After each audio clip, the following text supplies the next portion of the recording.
আর একটা করা যেতে পারে স্যার, সেটা হচ্ছে আমাদের যে সালাদ চট আছে, পাটের যে চটগুলো, এগুলো দেওয়ার পরে পাটের চটের উপরে আমরা পানি দিয়ে ভিজাই দিতে পারি, তাহলে।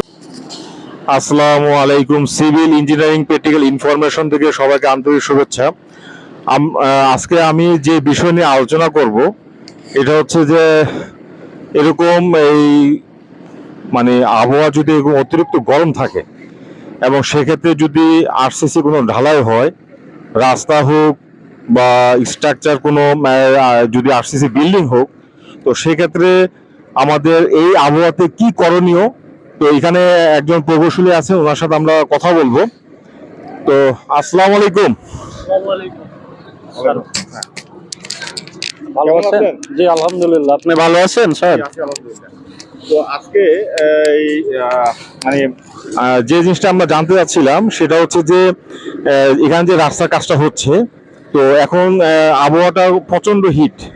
তো সেক্ষেত্রে এখানে তো ঢালাই ইতিমধ্যে প্রায় 3 ঘন্টা প্লাস হয়ে গেছে।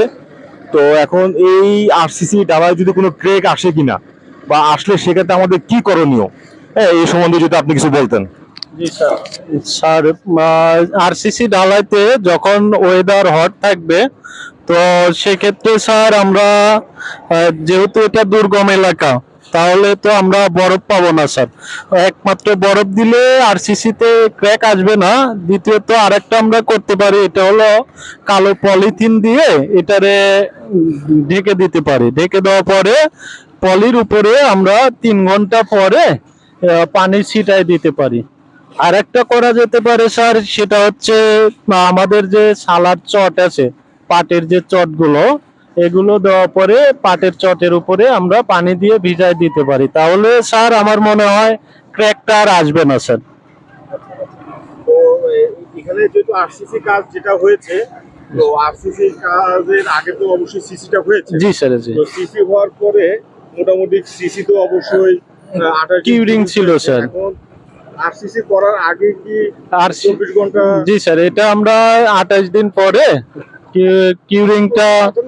কিউরিংটা করা ছিল। আমরা এটা আসলে 24 ঘন্টা আগে থেকে আবার পুনরায় পানি দিয়ে এটাকে ভিজায় রেখেছিলাম, যাতে এই আরসিসির পানিটা সিসি ইয়ে টেনে নিতে না পারে। তাহলে ওয়াটার সিমেন্ট রেশিওটা আমাদের ঠিকঠাক। জি স্যার। তো এখন যেটা বলতে চাচ্ছেন যে এখন একটা সালাদ চট দিয়ে ওর উপরে পানি দিয়ে আমরা স্যার ভিজায় রাখতে পারি, তাহলে স্যার আশা করা যায় ক্র্যাক আসবে না স্যার। অথবা একটা পলিথিন দিয়ে আমরা যদি ঢাকার পরে এরপরে উপরে পানি ছিটাই দিই, তাহলেও স্যার ক্র্যাক আসবে না sir.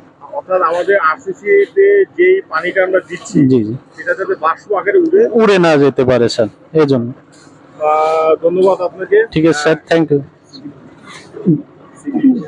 Civil engineering practical information থেকে আপনাকে অসংখ্য ধন্যবাদ স্যার। আসসালামু আলাইকুম। ধন্যবাদ ইঞ্জিনিয়ার সাহেব আপনাকে। আসলে দর্শক, উনি যে কথাটা সুন্দরভাবে বলেছেন যে আসলে যেহেতু এখানে আরসিসি কাস্টিং এর আগে সিসি কাস্টিং হয়েছে এবং সিসিটা মোটামুটি 28 দিন কিউরিং করা হয়েছিল, তো এখন আরসিসি ঢালার আগে এটাকে আবার 24 ঘন্টা যদি ভিজিয়ে রাখা হয়, তাহলে মূল আরসিসি ঢালাইয়ের যে ওয়াটার সিমেন্ট রেশিওটা থাকবে, ওখান থেকে সে আর অতিরিক্ত পানিটা শুষে নেবে না।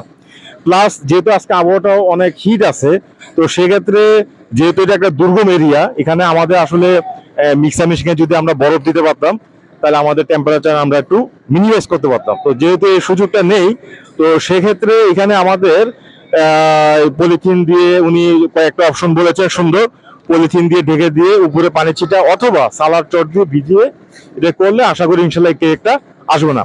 তো যাই হোক, ধন্যবাদ ইঞ্জিনিয়ার সাহেব আপনাকে, অসংখ্য ধন্যবাদ। আসসালামু আলাইকুম। ওয়ালাইকুম আসসালাম।